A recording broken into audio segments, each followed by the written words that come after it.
Bismillahirrahmanirrahim. Assalamualaikum warahmatullahi wabarakatuh.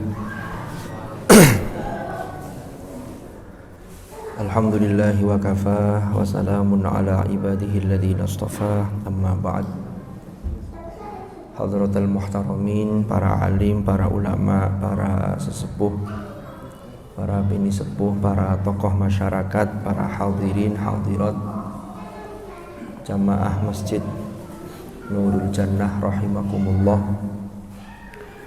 Alhamdulillahirabbil alamin, pada malam hari ini kita bisa melaksanakan rutinitas kita, yaitu ngaji di pekan pertama di hari Senin malam Selasa, yaitu melanjutkan kajian kitab Al-Arba'in An-Nawawiyah.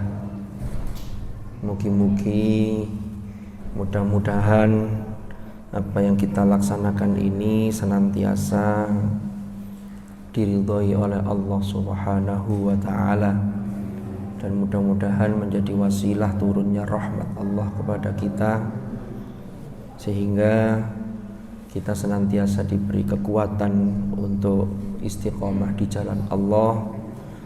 Ilmu kita dianugerahi ilman nafi'an mubarakah, kehidupan kita barokah, usaha kita diberikan kelancaran dan keberkahan, putra-putri kita dijadikan putra-putri yang salih-salihah.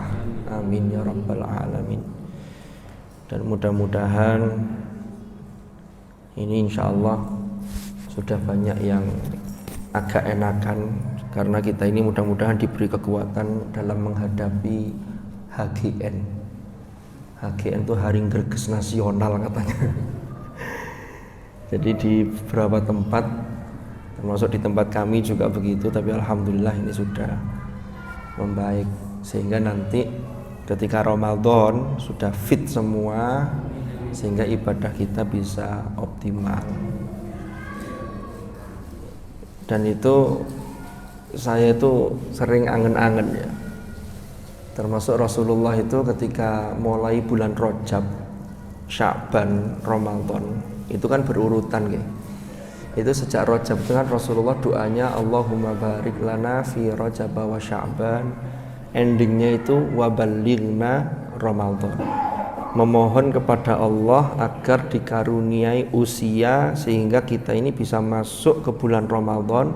Untuk apa? Ya kaitannya dengan barik lana tadi itu, berarti untuk meningkatkan kebaikan-kebaikan, karena barokah itu adalah ziyadatul khair.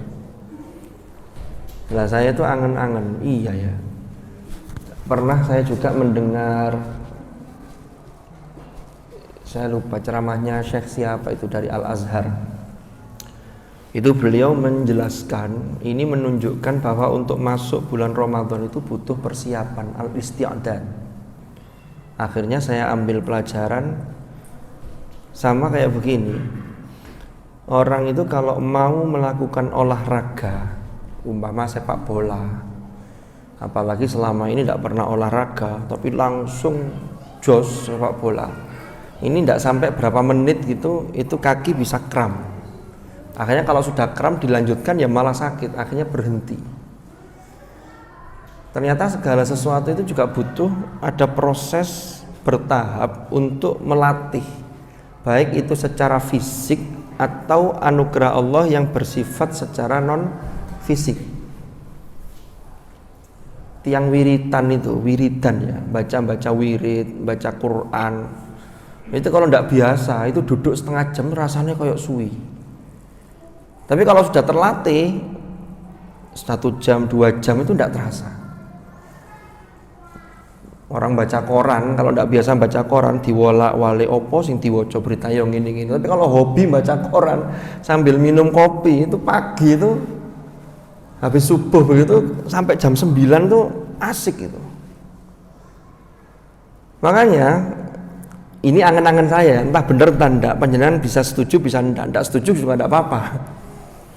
Kenapa kok di Indonesia ini, ya enggak tahu di Indonesia saja atau di mana-mana gitu. Itu ketika Ramadan itu semaraknya tuh di awal, wah semangat begitu. Langsung setelah itu, setelah 10 hari pertama itu sudah mulai. Sampai terakhir itu orang-orang yang masih bertahan itu bisa dititeni. Itu ternyata salah satunya kalau saya amati itu kadosi ya tadi itu. Karena masuk Ramadan hanya modal gembira. Modal gembira itu sudah bagus, daripada tidak gembira bahaya. Tapi modal gembira itu tidak diimbangi dengan pemanasan, sehingga apa? Ya tadi itu langsung action, akhirnya kram. Belum babak pertama 45 menit sudah pinggir lapangan sudah tidak bisa lagi aktif di lapangan. Maka dari itu Rasulullah mengajarkan itu sejak Rajab, Sya'ban itu momen-momen yang berharga, dan hari ini kita sudah masuk di bulan Sya'ban. Ini cepat sekali ini. Ya, tidak sampai 1 bulan lagi kita sudah masuk bulan suci Ramadan. Mugi-mugi kula lan panjenengan dianugerahi umur panjang, bukan hanya umur panjang tapi termasuk mendapatkan anugerah yang bisa memaksimalkan waktu untuk senantiasa mendekatkan diri kepada Allah Subhanahu wa taala. Baik, bismillahirrahmanirrahim. Maka dari itu mari kita mulai majelis ilmu ini dengan bacaan Ummul Quran. Mudah-mudahan niat baik kita diijabah oleh Allah dan majelis ilmu ini ditakdir menjadi majelis ilmu yang nafi'an mubarakan fid dini wad dunya wal akhirah. Ala hadhihi niyyah wa ala kulli niyatin salihah wa ala ma nawainahu wa ala ma nawahu as-salafus salih. Thumma ila hadratin nabiyil mustafa Muhammadin sallallahu alaihi wasallam wa ila hadrati ikhwanihi minal anbiya'i wal mursalin was sahabati wat tabi'in wal ulama'il 'amilin wal musannifin wa a'immatil mujtahidin wal mufassirin wal qurra'il mukhlasin. Khususan Abi Zakaria Yahya bin Syaraf An-Nawawi Asy-Syafi'i sahib al-Arba'in An-Nawawiyah wa jami'i usulihim wa furu'ihim wa nafa'ana bihim wa bi'ulumihim fid dharain amin. Al-Fatihah.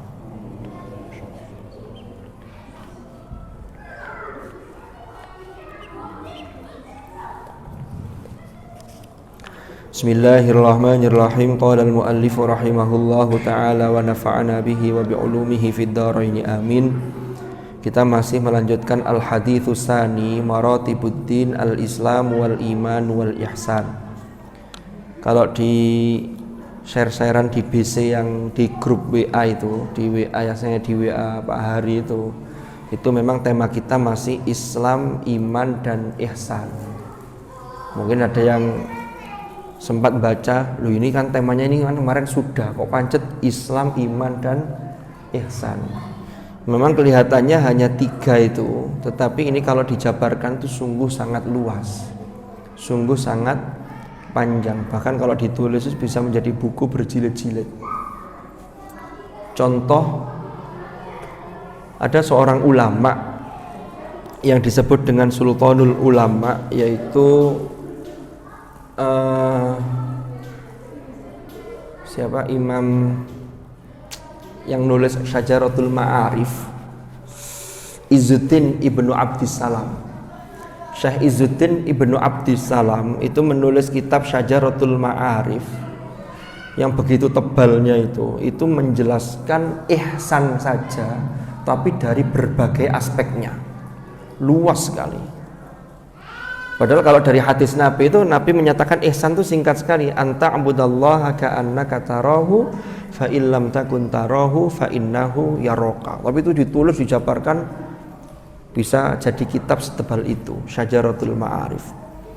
Lah kita ini baru sampai pembahasan tentang akhbirni anil Islam. Kemarin sudah kita bahas, yaitu yang pertama adalah al-islamu an tasyhada alla ilaha illallah wa anna muhammadar rasulullah.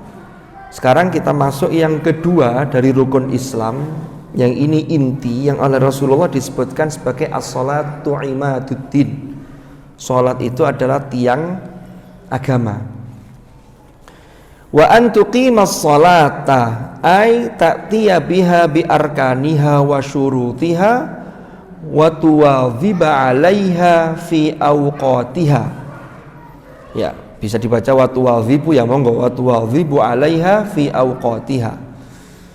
Ai ta'ti biha bi arkaniha wa syurutiha. Apa yang dimaksud dengan mendirikan salat? Mengapa kok perintah salat itu tidak menggunakan if'alu as-sholat, lakukan atau kerjakan sholat, tapi Allah menggunakan aqimu as-sholah.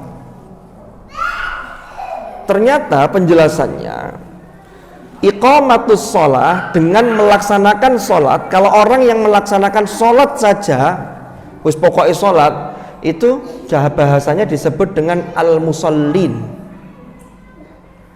Tapi ada level atasnya musallin itu yang disebut dengan muqimus sholah, orang yang senantiasa mendirikan sholat. Kalau al-musallin orang yang sholat, itu levelnya masih belum seperti muqimus sholah. Nabi Ibrahim niku dalam doa beliau itu yang diminta itu Rabbi ja'alni muqimas sholah. Ya Allah, jadikanlah aku ini sebagai orang yang muqim as-sholah, yaitu senantiasa mendirikan sholat. Wa min dzurriyyati, dan termasuk keturunanku mudah-mudahan termasuk orang-orang yang mendirikan sholat. Jadi Nabi Ibrahim itu juga sholat, tapi boleh jadi bentuk syariat sholatnya berbeda, tapi tetap sholat. Semua Nabi sholat. Bahkan dalam peristiwa Al-Mi'raj itu Rasulullah melaksanakan sholat di Al-Masjidil Aqsa yang ketika itu beliau rawuh sudah ditunggu oleh semua para nabi, para rasul utusan Allah. Dan Nabi Muhammad bertindak sebagai imam sholat di Al-Masjidil Aqsa sebelum beliau naik Mi'raj sampai ke Sidratil Muntaha. Nah, sekarang kita lihat apa bedanya antara tuqimus shalah. Maka di sini hadisnya kan wa tuqimas shalah, bukan melakukan sholat tapi pakai aqama yuqimu. Di sini penjelasannya ta'ti biha bi arkaniha wa syurutiha. Orang kalau mau disebut muqimus shalah, maka sholatnya ini harus betul-betul diperhatikan. Pertama, harus diperhatikan rukun-rukunnya dan syarat-syaratnya. Betapa banyak orang yang sholat tapi mohon maaf kadang-kadang abai atau kadang-kadang tidak tahu terkait dengan syarat sahnya. Nah, ini bahaya. Kalau kita ini belajar tentang fikih, itu di kitab-kitab fikih yang diajarkan di Indonesia, bahkan hampir semua kitab fikih di madhab-madhab yang lain selain madhab Syafi'i, itu dimulai dengan kitabut Thaharah. Kalau memang fannya fikih. Kenapa kok dimulai dengan bab tentang bersuci? Karena sholat itu tidak sah tanpa bersuci. Dalilnya dalam surah Al-Maidah ayat 6, ya ayyuhalladzina amanu idza qumtum ilas salati fawsilu wujuhakum wa aydiyakum ilal marafiqi wamsahu bi ru'usikum wa arjulakum ilal ka'bain. Ayat ini adalah dasar bahwa kalau mau sholat berarti harus suci dari hadas. Nun sewu, hal yang kecil saja. Kadang-kadang itu sekarang itu orang karena mode,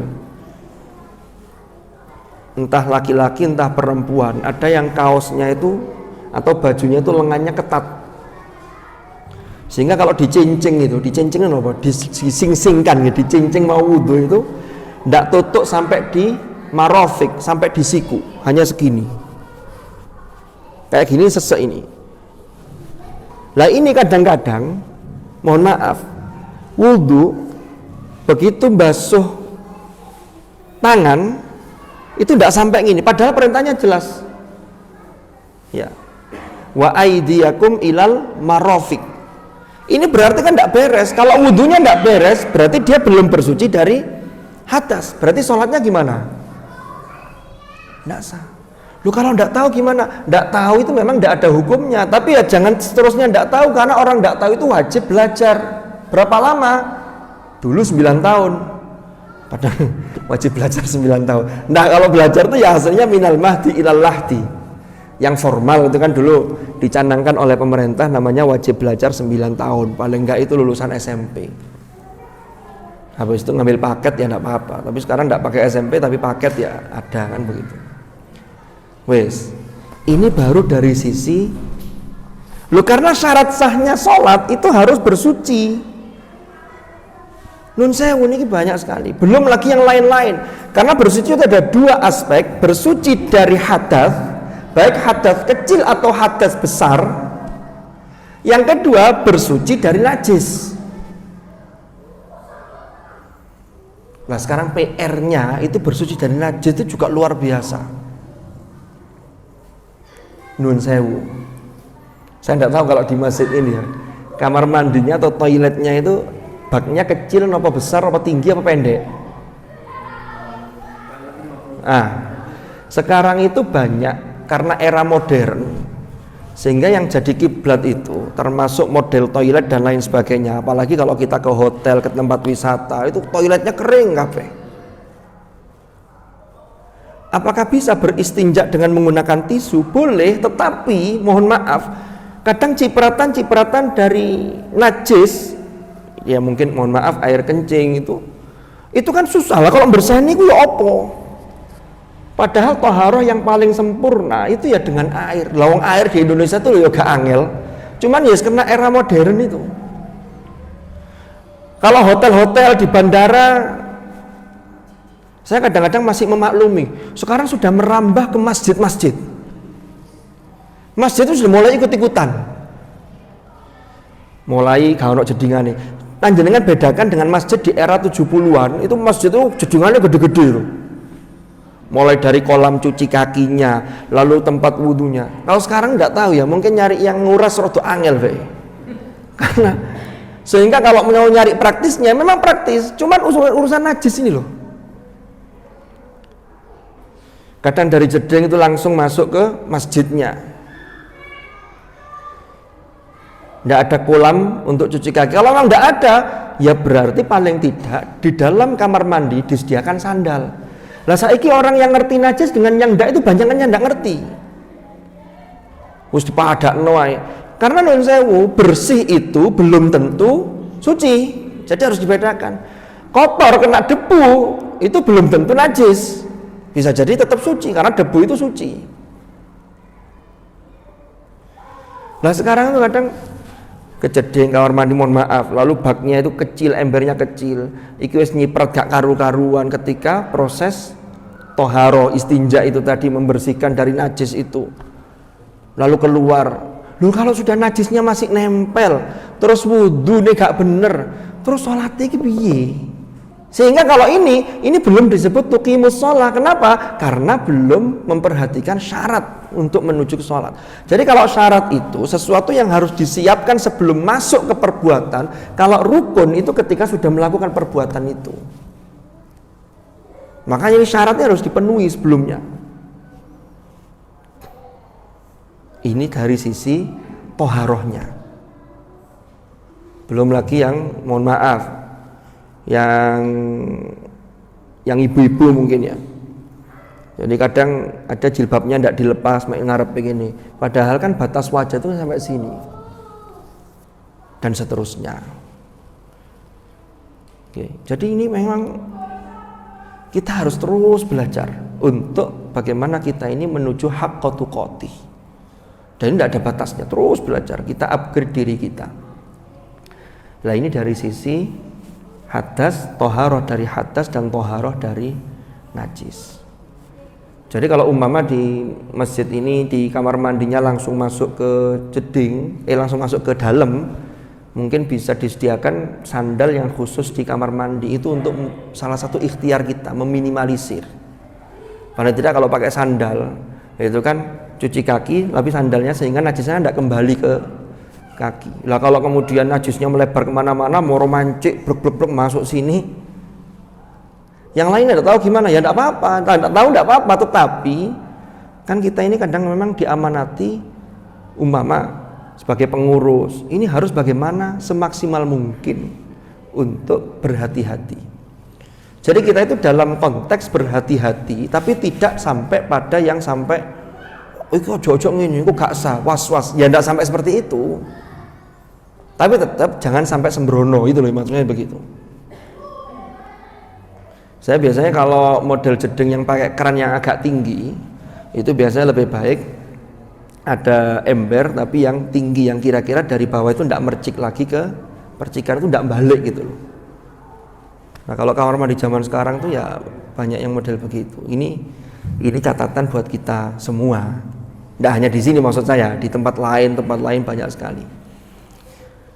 Lalu terkait dengan yang kedua, syarat sahnya sholat itu harus menutup aurat, syatrul aurah. Bukan pakai shin ya, pakai sin ya, satrul. Kalau syatrun pakai shin itu namanya separuh maknanya. Syatrul iman itu separuh dari keimanan. Satrul sataro yasturu itu kan menutup. Satrul aurah yaitu menutup aurat. Saya ini kira-kira 3 pekan yang lalu sholat di sebuah masjid yang agak besar, tapi saya jadi makmum, sholat jamaah biasa. Kebetulan saya jamaah di situ. Ini cerita ya, tapi ini penting. Di depan saya itu ada bapak-bapak sambil bawa anak 2. Anaknya ya lumayan lah, yang besar itu kira-kira mungkin usia sekitar 5 tahun sama 2 tahunan. Saya itu sejak rakaat kedua ketika tahiyat itu sudah gelisah, gak khusyuk. Biasanya ya gak khusyuk. Ini tambah nemen gak khusyuk. Ya khusyuk tetap kita usahakan. Tapi kalau 100% wangel. Tapi tetap kita harus usahakan. Karena orang mukmin yang beruntung itu qad aflahal mu'minun alladzina hum fi salatihim khashi'un. Gara-garanya apa? Kan salatnya dijarai begini. Saya di sini, jamaah depan saya itu tidak lurus saya tapi sebelah sini, nanti sini. Jadi ada benggangnya gitu loh. Pas tahiyat awal, tahiyat pertama itu, tahiyat tasyahud awal itu, ketika duduk itu, beliau ini, dia ini pakai, bapak-bapak ini pakai celana levis, yang sininya itu sobek, dengkulnya sobek, pahanya sobek begini. Saya penasaran, jadi saya tahiyat itu sambil nginceng. Mohon maaf, ini temenan nih, ini ya saya salah dalam konteks ini, tapi gara-gara bapak ini saya jadi gelisah gitu loh.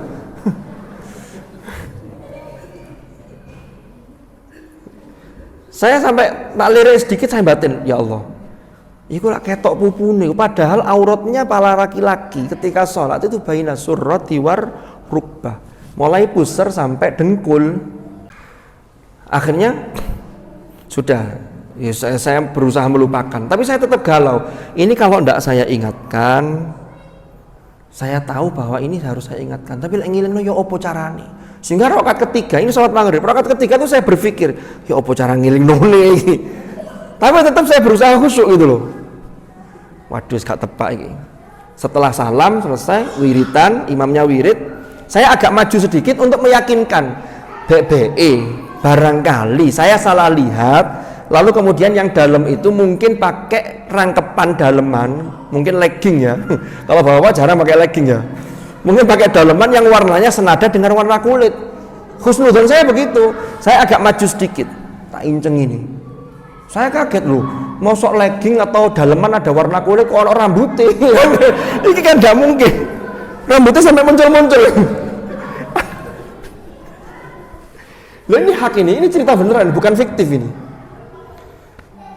Akhirnya wis gak kuat ya. Setelah sholat, doa, imam doa, dia juga amin. Setelah amin itu, dia masih nambah bacaan. Saya tidak tahu apa yang dibaca. Belum saya ganggu karena dia masih baca. Setelah itu dongo sambil merem. Aku ngini, ya Allah, emani. Iki dongone wis serius ketoke, tapi urusan sepele iki gak beres. Akhirnya saya jawil, Pak nyun sewu, jenengan dari dalam kota atau dari luar kota Malang? Oh mboten, saya dalam kota aja. Oh nggih. Di pojok sana di belakang itu ada peminjaman sarung. Saya ini pun baiknya jenengan minjem sarung sholat malih karena niki aurat jenengan terbuka. Niki sholatipun mboten sah. Alhamdulillah beliau ini menerima saran saya. Oh nggih matur nuwun. Saya lega saya. Alhamdulillah. Sudah. Setelah itu keluar sama 2 anaknya ini. Monggo. Saya penasaran, tak toleh, tak delok. Tiba gak menggok malah bablas nang gone parkiran motor. Ya Allah ini. Ini yang disebut oleh Imam Al-Khalil itu ada orang itu yang rajulun la yadri annahu la yadri, ini bahaya ini. Ada orang yang dia tidak sadar, tidak tahu kalau dirinya itu tidak tahu. Jadi dikasih tahu tuh yo gak ngereken, ini repot begini. Loh, ini urusan sholat. Sehingga kalau begini ini, apakah dia sholat? Iya, tapi al-musallin. Kalau al-musallin derajatnya itu bisa terancam celaka. Fawailul lil musallin. Karena yang wail itu tidak ada yang fawailul limuqimis sholat, tidak ada. Kalau muqimus sholat mesti bagusnya. Tapi kalau al-musallin bisa kena ancaman neraka, bisa kena celaka. Apalagi kalau musallin saja ditinggalkan, wah sudah. Dalam surat Al-Mudatsir itu, kenapa kalian kok masuk ke dalam masalakakum fi sakor, yang menjadikan kalian terjerumus ke dalam neraka sakor ini? Apa jawabnya? Qalu lam nakum minal musallin. Kami ini sholat aja ndak, musallin saja ndak, apalagi muqimus sholat, tambah ndak, gitu loh. Bisa difahami nggih perbedaan antara musallin dengan muqimus sholat. Jadi ini urusan tutup aurat. Belum lagi urusan yang lain. Sujud itu ini harus nempel ke tempat sujud. Biasanya ibu-ibu itu kalau mukenanya pakai mukena yang 2 potong, ketokan ya orang Jawa bilang itu kadang ada yang begitu sujud tidak terasa itu mukenanya nutup tempat sujud. Jeret, lalu dipakai sujud. Ini tidak keliru, tidak benar. Tempat sujud ya tempat sujud, kecuali kalau kita meletakkan serban, yang serban itu tidak nempel ke diri kita tapi memang dijadikan tempat sujud, tidak ada masalah. Atau pakai masker, ini saya di masker pula ini, contoh nih, ini hanya contoh. Gini, kalau gini tidak masalah, karena yang hukumnya sujud itu yang ini. Tapi irung itu memang baiknya katut. Tapi kalau enggak pun tidak masalah, karena ini terkait dengan apa namanya, mungkin untuk menjaga. Tapi yang tidak boleh itu, kalau ini dilorotkan ini boleh. Yang tidak boleh itu kalau kemudian sujud, ini munggang ini. Sujud ini gak sah. Nah ini. Lu kadang-kadang itu ada aja ngono-ngono itu, tapi di sini tidak ada. Di tempat lain, saya nggak ngajinya, di sini ada ngajinya kan, jadi tahu. Oh, saya nggak tepat, nggak bener gitu. Jadi ini terkait dengan sholat. Lalu lanjutannya di sini, tuqimas sholat, tuwazib alaiha fi awqatiha, melestarikan untuk menjaga sholat itu tepat pada waktunya, gak sembrono. Makanya syarat sahnya sholat itu yang berikutnya itu termasuk mengetahui masuknya waktu sholat. Ono uang serawegep jam 11 mau kemana? Saya sholat zuhur, saya ngesergepe. Ya ndak sah, wong belum masuk waktu zuhur. Karena waktunya itu sudah ditentukan. Inna sholata kanat alal mu'minina kitabam mauquta. Jadi sholat itu wajib bagi orang beriman, itu sebagai kewajiban yang mauquta. Mauquta itu apa? Waktunya sudah ditentukan. Yang kemudian oleh produsen jam kayak ini ada mauquta kan begitu. Ada nama jam itu mauquta itu. Dalilnya dalam surah Al-Isra, aqimis sholata liduluki syamsi ila wasaqil laili wa qur'anal fajr. Inna qur'anal fajri kana masyhuda. Lu kan niku. Jadi betul-betul sholat ini dijaga. Lah kalau ada orang yang kemudian sholatnya sudah memenuhi syarat rukunnya, sudah betul-betul melestarikan, menjaga, lalu ketika sholat sudah berusaha ya untuk menjaga sholatnya itu, maka itulah orang-orang yang disebut dengan muqimus sholat. Kalau sudah sukses sebagai muqimus sholat, dampaknya bisa dirasakan. Surah Al-Ankabut di akhir juz 20 itu, utlu ma uhiya ilaika minal kitabi wa aqimis sholat. Inna sholata tanha anil fahsya'i wal munkar. Wala dzikrullahi akbar wallahu ya'lamu ma tasna'un. Nah, uang itu kalau orang itu sholatnya itu sampun bener, sudah muqimus sholat, maka pasti dampaknya itu tanha anil fahsya wal munkar.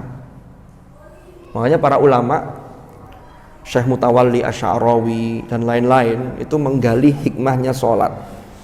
Sholat itu kan kalau definisi secara fikih, secara istilah itu adalah perkataan dan perbuatan yang dimulai dengan takbir, yaitu takbiratul ihram, dan diakhiri atau ditutup dengan salam.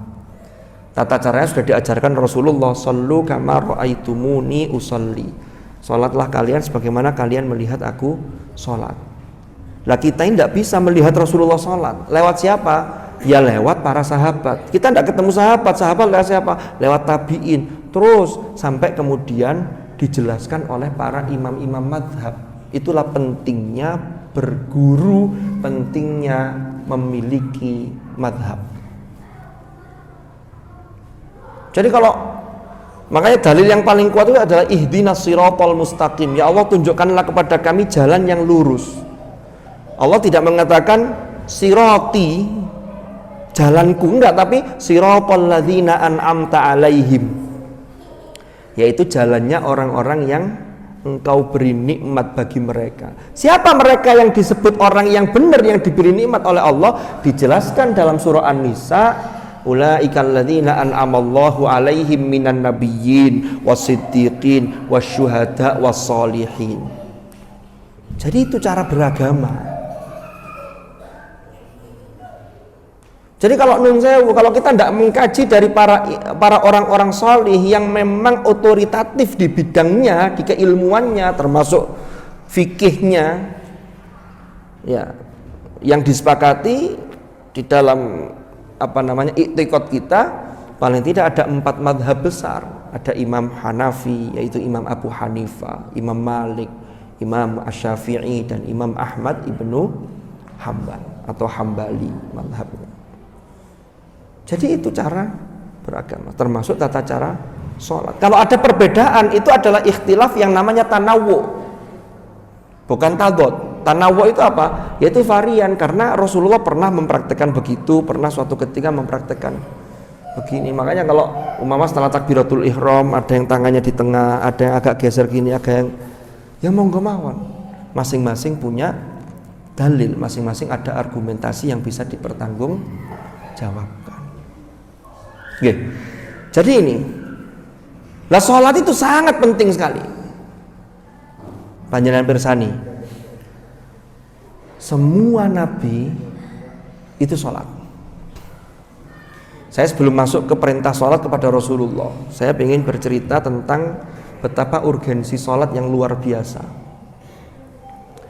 Nabi Musa alaihi salam itu ketika mendapatkan wahyu, lalu diangkat menjadi nabi, Allah perintahkan sholat kepada Nabi Musa dalam surat Toha, wa aqimis sholata li dzikri, dirikanlah sholat wahai Musa li dzikri, untuk mengingatku. Itu konteksnya ketika itu perintah kepada Nabi Musa dalam surat Toha.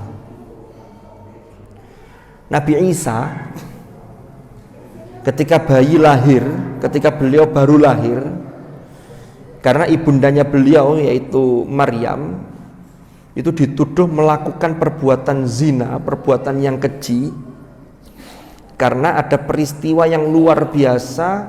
Maryam itu hamil tapi tidak ada bapaknya, tidak ada suaminya, sehingga akhirnya Maryam itu dituduh yang macam-macam. Maryam sudah tidak bisa berkata apa-apa, hanya mengatakan fa'asyarat ilaih, memberi isyarat kepada bayi Isa yang baru lahir itu. Orang-orang yang ketika itu lalu mengatakan begini, kaifa nukallimu man kana fil mahdi sabiyya. Ya apa iso omong-omongan ambek bayi sing tas lahir ini yang masih dalam buayan. Ternyata atas izin Allah, Nabi Isa kemudian mengatakan qala inni abdullah, sesungguhnya aku ini adalah hamba Allah. Apa lanjutannya? Ataniyal kitaba wa ja'alani nabiyya wa ja'alani mubarakan ainama kuntu wa awsani bis shalah. Loh, salat. Waz zakati ma dumtu hayya. Jadi saya selama hidup, maka Allah berwasiat kepadaku, berpesan kepadaku agar aku senantiasa menjaga salat dan zakat. Belum nabi yang lain, Nabi Ibrahim. Nabi Ibrahim niku, para bapak, para ibu, itu beliau ini diperintahkan oleh Allah untuk meletakkan sebagian keturunannya, yaitu Nabi Ismail, di sebuah lembah yang tandus, tapi lembah itu dekat dengan Baitullah. Ini kalau diceritakan panjang nih, enggak apa-apa. Saya ingin menceritakan urgensi sholat ini loh. Sampai-sampai Nabi Ibrahim itu tema sholat itu dalam doa beliau itu diulang 2 kali. Singkat cerita begini, Nabi Ibrahim itu kan dulu menikah dengan seorang perempuan yang sangat cantik, rupawan, cerdas, namanya Sarah. Sampai kemudian Nabi Ibrahim sama Sarah ini masuk ke negara Mesir, negeri Mesir. Yang di negeri Mesir itu kebetulan yang menguasai ketika itu rajanya itu seorang raja yang suka koleksi perempuan. Pokoknya ono wong ayu sudah diincar sudah. Jadi mulai di pintu masuk, pintu gerbang itu para pasukannya sudah lapor. Akhirnya Ibrahim sama Sarah dipanggil. Nabi Ibrahim ditanya, ini siapa ini? Kalau Nabi Ibrahim menjawab ini istri saya, pasti Ibrahim akan disingkirkan, bahkan bisa dibunuh karena akan direbut karena istrinya. Akhirnya Nabi Ibrahim menjawab, ini saudara perempuanku. Apakah Ibrahim bohong? Mboten. Karena yang dimaksud Nabi Ibrahim saudara perempuan se-Islam, karena ketika itu belum ada yang beriman kecuali hanya 2 orang itu. Lah fahamnya raja yang dolim tadi itu dikira ini memang saudaranya Ibrahim, karena saudaranya sehingga Ibrahim dimuliakan, tapi yang perempuannya disuruh tinggal dulu di sini, Ibrahim dipisah di sana. Setiap kali raja ini mau berbuat sesuatu kepada Sarah atas izin Allah, tiba-tiba raja ini langsung badannya semuanya lumpuh. Ini semua badan. Wong sebagian badan saja lumpuh, gak bisa apa-apa. Ini semua badan. Mohon maaf. Wah, akhirnya setiap mau mendekat gagal, dan setiap mau mendekat Nabi Ibrahim itu diberi oleh Allah anugerah untuk bisa memonitor. Zaman itu belum ada CCTV, tapi Nabi Ibrahim bisa memonitor sehingga Nabi Ibrahim itu berdoa, ya Allah selamatkanlah istri saya. Akhirnya gagal terus sampai beberapa kali. Akhirnya raja itu mengatakan bahwa iki dudu uang ini orang tapi luar biasa, jangan-jangan dia ini dewa. Akhirnya justru karena tidak bisa, bukan raja itu marah, tapi Sarah dihormati. Akhirnya dipanggillah Ibrahim, dikembalikan. Wis tak balekno iki dudu uang iki. Akhirnya dengan dikembalikan itu, Sarah dihargai oleh raja itu, diberi penghargaan berupa hadiah seorang perempuan, budak perempuan namanya Hajar. Itu ceritanya. Akhirnya Hajar ini diberikan kepada Sarah. Jadi Hajar ini aslinya budaknya Sarah, hasil pemberian dari raja yang mau berbuat aneh-aneh tadi itu. Nah, setelah itu Nabi Ibrahim dengan Sarah. Akhirnya Sarah ini kan sudah sepuh tapi tidak dikaruniai anak, sehingga akhirnya Sarah ini mengusulkan kepada Nabi Ibrahim untuk menikahi Hajar, budaknya tadi itu. Siapa tahu engkau nanti akan punya keturunan. Nah, ternyata benar, Nabi Ibrahim itu doanya luar biasa. Rabbi habli minas solihin, minta keturunan yang solih. Akhirnya dari Hajarlah lahir yang namanya Ismail. Ibnu Katsir, Imam Ibnu Katsir dalam Qisasul Anbiya itu beliau menceritakan, lah Sarah ini kan kemudian ia namanya manusia.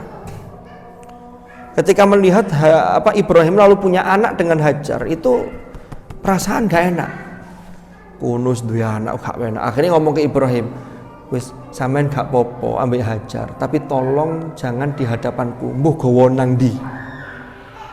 Di sinilah ada petunjuk Allah, bawalah anakmu Ismail ini ke satu lembah, yang lembah itu tidak memiliki tanaman sama sekali, yang bahasa Al-Quran mengatakan ghairi dzi zar'in, jenenge tempat yang tidak ada tanaman, tidak ada kehidupan karena tidak ada air. Tapi Allah mengatakan di situ ada rumahku. Akhirnya dibawalah ke sebuah lembah, perjalanan sangat jauh sekali. Dari daerah Hebron, Palestina sampai menuju ke Makkah. Ketika sampai di tempat yang dituju, di situ itulah kemudian Hajar dengan Ismail yang masih bayi tadi ditinggal di situ. Tapi Nabi Ibrahim berdoa, Rabbana inni askantu min dzurriyyati biwadin ghairi dzi zar'in inda baitikal muharram. Ya Allah, sesungguhnya aku menempatkan sebagian keturunanku di sebuah lembah yang tidak memiliki tanaman sekalipun, satupun. Tapi saya yakin engkau akan ngopeni. Kenapa? Karena inda baitikal muharram, ini dekat dengan rumahmu yang mulia ya Allah.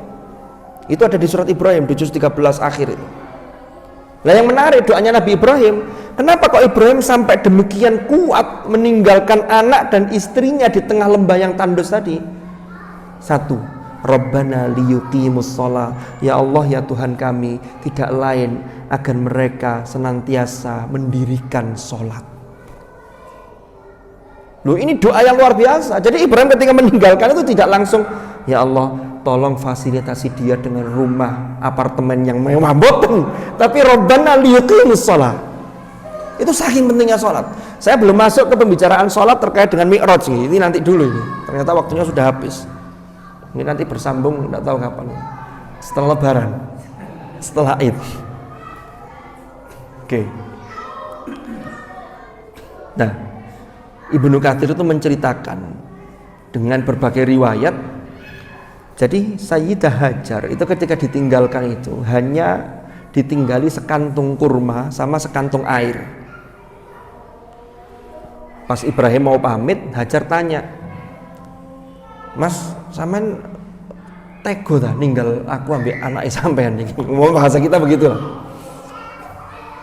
Ibrahim tidak bisa menjawab, diam. Hajar tanya lagi, Ibrahim tidak bisa menjawab.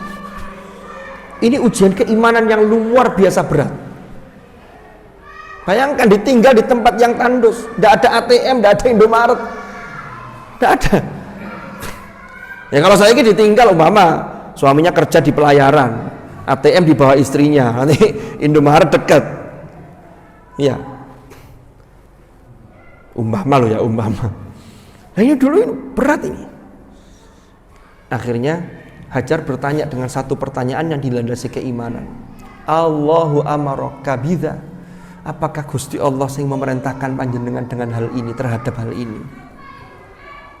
Ibrahim menjawab, "Na'am." Oh iya, Allah yang memerintahkan. Hajar dengan semangat, dengan keyakinan, dengan keimanan yang kokoh, beliau menjawab, "Idzan huwa lan yudayyi'ana." Kalau demikian, kalau begitu, pasti Allah tidak akan menyia-nyiakan kami. Wah, sudah, episode dimulai. Akhirnya Ibrahim pamitan, Ibrahim kembali pulang ke Palestina, ke daerah Hebron itu. Bagaimana kisah selanjutnya? Simak pada episode yang akan datang. Ini terkait urgensi sholat, karena nanti sholatnya itu doanya ada dua. Setelah Rabbana liyuqimus shalah faj'al af'idatan minan nasi tahwi ilaihim warzuqhum minas thamarati la'allahum yashkurun. Nah, terus lanjutannya mulai alhamdulillahilladzi wahabali dan seterusnya itu sampai bawahnya itu ada doa sholat lagi. Rabbi ja'alni muqimas shalah wa min dzurriyyati. Dan Nabi Ibrahim dua-duanya menggunakan uslub, menggunakan gaya bahasa liyuqimus shalah dengan muqimus shalah, sehingga level muqimus shalah itu lebih tinggi dibanding al-musallin. Mudah-mudahan kula lan panjenengan termasuk orang-orang yang muqimus shalah dan termasuk terkena cipratan barokahnya doa Nabi Ibrahim alaihi salam. Ya, ini tuqimus shalah saja, antuqimas shalah saja, ini kalau dijabarkan cukup panjang. Padahal saya tidak masuk ke wilayah fikih. Kalau fikihnya nanti waduh sabab dewi, nanti kitabus shalah nanti. Wallahu a'lam bishawab. Mudah-mudahan manfaat, mudah-mudahan barokah. Al-Fatihah.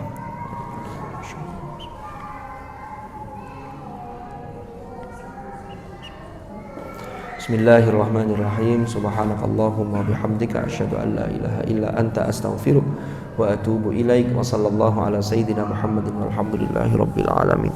Hadanallahu wa iyyakum ajma'in. Al-'afwa minkum. Assalamualaikum warahmatullahi wabarakatuh.